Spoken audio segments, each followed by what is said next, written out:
Nope is Jordan Peele's newest film in his horror trilogy, and in my opinion, my favorite. And yes, before I continue, there are going to be spoilers in this video, so if you haven't seen it, go see it. It's like $15 on any streaming service, on Vudu, Fandango, so go see it. And finally, be sure to like and subscribe, and stay till the end for an announcement. Now let's get into why Nope is perfect. The way this film is structured is amazing. It follows Emerald and O.J. Haywood as their father gets struck in the head from a penny falling from the sky. This is the first set/show of what is happening, and you hear screams from the sky of horror and agony. Coming from the sky? You get this little hint of what is that, and confusion and kind of an eerie vibe from the beginning, and this is why I love this film. It gets you straight to the point. Unlike other horror films, it doesn't bore you within the first 5 minutes. The film just gets straight to the point in a very eerie way. But skipping on a little bit, we're in a studio lot standing in front of a green screen. This is where we meet Emerald Haywood, probably one of my favorite characters of the film, and we get our first bit of foreshadowing. In the scene, I'm assuming that Emerald and OJ are filming an advertisement for the Haywood Ranch. After a really funny scene with Keke Palmer, that's why back at the Haywood Ranch, as the only black-owned horse trainers in Hollywood, we like to say since the moment bitches could move, we had skin in the game. we get our first bit of foreshadowing. While the cast and crew of this film are messing with OJ's horse, OJ tells them, "Don't look it in the eyes, please." Which is obviously going to be important for later in the film when OJ remembers that the alien looking at him is like a creature, so obviously you're going to want to look away to kind of show that you're not in danger, because for animals, especially monkeys and chimpanzee and apes like Gordy, if you make direct eye contact for a few minutes, basically it's going to freak them out and think that you're a predator, so that's why they go crazy and feel this sort of danger towards you. That's why when you go over to your friend's house for the first time and you meet their dog, never look at them when you pet them, because they're going to feel intimidated and like you're a danger to them. That's why they feel freaked out when you get near them, and if you make direct eye contact. And it's also very awkward and creepy, so don't do that stuff. But this is why I love Jordan Peele. He sprinkles in so many little details that come back later, and you don't even realize it. That's just Jordan Peele's genius. Another set of the small effective small details that are really big to the plot is Gordy. Some people may not realize why Gordy is important in this film, other than being a creepy scene. Logan Paul. Gordy is important because it gives us the whole character of Jupe, and because of this interaction with Gordy where he doesn't kill him, Jupe thinks he can also tame the UFO and not get killed by it. And when he tries to feed the horse Lucky, one of OJ's horses from the beginning where you don't look at it in the eye, he eventually gets the whole crowd eaten by the UFO, which this event is called the Star Lasso Experience, and it's actually a real event at Universal, so go check it out. It's pretty cool. I just think Nope is a film that has the best pacing and structure out of any film. Everything connects to the main plot, and it's just such a well-made movie and such a well-thought-of film. Next, I think we have to talk about the most obvious and best part of the film is the characters, because they're obviously the most important part. Starting off with OJ, I think Daniel Kaluuya plays him amazingly. A lot of people, Logan Paul, thought that he was being underused in this movie and didn't get to act off. They said they restricted his talents, but personally, I think he did a great job in the film. He wasn't overacting like a Jim Carrey film, which I also don't mind. I think Jim Carrey is very funny in his own perspective, and if you like his films, I love him too. But that's why I love it. He stayed calm and cool and collected throughout the entire film, which is what I enjoyed. He didn't need to go crazy for this film. He just acted like a casual guy. But I think the one person who really caught my attention in this film was Keke Palmer. I absolutely loved her in this film. She is the comedic relief, but she's not overacting either. She plays her role perfectly, being funny but not annoying, and her and OJ are perfect siblings. If you showed me this film without me knowing anything about it, I would think they're probably siblings in real life. That's just how well they played in this movie together.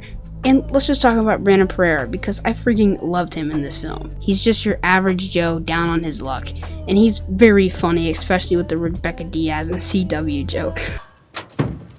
Whoa, whoa, whoa. I know it's gonna sound cliche, right? But I thought that she was the one. Her name was Rebecca Diaz. CW. And finally, Michael Wincock's character. I'm conflicted on. I get it, he wanted to sacrifice himself for the perfect shot, but why? Maybe he was old and wanted to get it over with, but why? That was just my one kind of complaint with this film, and otherwise, I think the film's characters were phenomenal and played phenomenally. I think they were all written amazing, and I just think the characters are probably the best part of this film. The way this film uses visuals is amazing. First off, we have to acknowledge the cinematography and cinematographer of this movie. The cinematography is done by the great Hoyt van Hoytema, who is an amazing cinematographer. He's done films like Dunkirk, Interstellar, and an upcoming film, which I'm actually really stoked for, Oppenheimer, whatever you want to call it. He did absolutely amazing in this film. The way the camera always pans up to the sky is amazing. Since the sky is like so huge and endless, you never know where the alien could be. It's almost like the ocean just reversed. One visual detail I read about is that Nope uses what's called day for night periwinkle, which is where you shoot during the daytime and in post-production edit the shot to make it look like night. I think this was brilliantly used in the film, since Jordan Peele said that there's not a lot of natural light at night, which rhymed. But this was a really good move in my opinion, letting us see what's happening on screen. Because most films that are taking place during night, or like maybe a night scene, I can't really see that much, and it kind of distracts me from the film because I'm like, what is going on? It feels like just a really stupid scene if it's in the dark and I can't see anything, but this film really nailed the night scenes.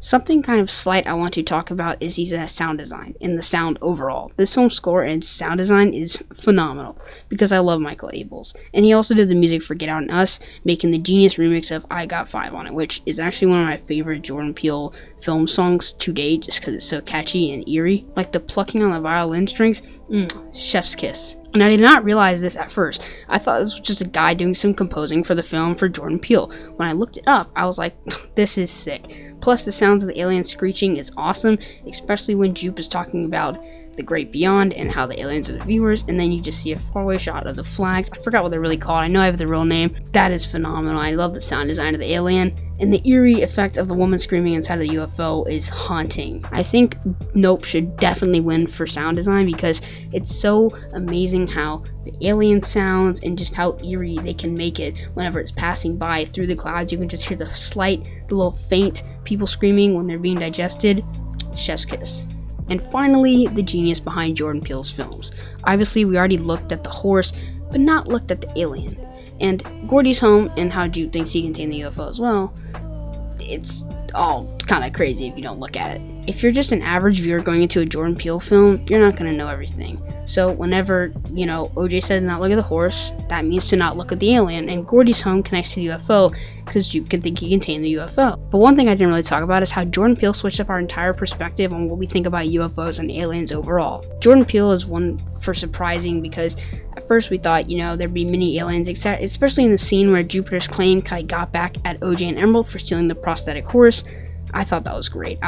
Creepy scene, but it subverted our expectations right there. We all thought it'd be the cliche mini UFOs, white heads, big ol' eyes, small mouth, cliche alien design. Even Jupe had some, which you can really buy at Universal, which I think is so cool how they connect the movies to real life. But Jordan Peele made it a giant galactic jellyfish, which was beautiful in a way. Not only the design making it a beautiful intergalactic creature, but also just the beautiful switch up that Jordan Peele did on us. We all thought it'd be little mini UFOs, maybe redesigned, not to be a cliche design, but Jordan Peele, he's flipped it on our head because we thought it'd be those many things and it was just a giant intergalactic jellyfish, which is what I think that's just the simplest explanation. Finally, basically my final thoughts on this film. I love this film.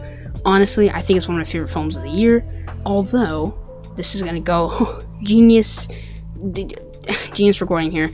It's gonna go into Elvis because I freaking love Elvis. Elvis is amazing, but Nope is also amazing. So I'm gonna be doing an Elvis review, and basically that's all I need to know. I'm gonna be doing an Elvis review and maybe a few more films. So comment below some films if you want to see me review them. But I love this film so much. It's so good, so detailed, so many small, minor details that if you went into this film without average viewing, you wouldn't understand. And Jordan Peele is just one of my favorite directors right now. I think maybe in the future, not right now because John Carpenter is going to be hard to beat in my opinion, he could be one of the best horror directors of our generation. The thing that really makes me excited about Jordan Peele is to think that when I'm older, I can show my kids these films and say I grew up on these films. That's what I think is the coolest thing, that I'm growing up in this generation of amazing filmmaking by Jordan Peele, and I just can't wait to be like, wow, I grew up on these films. But this film is absolutely phenomenal. Every part, the characters, sound, the genius part of it, the layers, the visuals, which the alien is probably my favorite part. I love the switch up, and basically just everything. I'm gonna give Nope a 9.8. almost perfect. There's some slight complaints, like, just minor details. But if you guys enjoyed this video, be sure to leave a like down below.